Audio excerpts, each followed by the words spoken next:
How to use Chase Freedom Unlimited Point.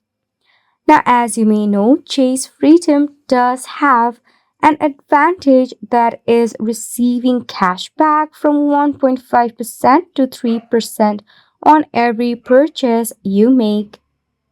Now, for this, you have some of the easy redemption to use a Chase Freedom Unlimited Point. First is your statement credit. You can reduce a credit card bill by applying a point as a credit, usually at a rate of 1 cent per point.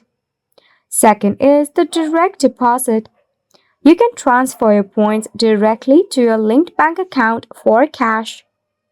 If not, you can redeem for travel. Yes, you can travel the world using the points that you earn from your Cash Freedom Unlimited. All you have to do is just book a stay using Chase Travel.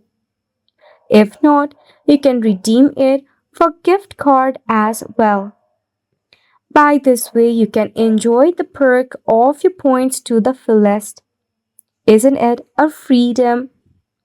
And it's a wrap for the video as well. We hope you found it informative and helpful to you.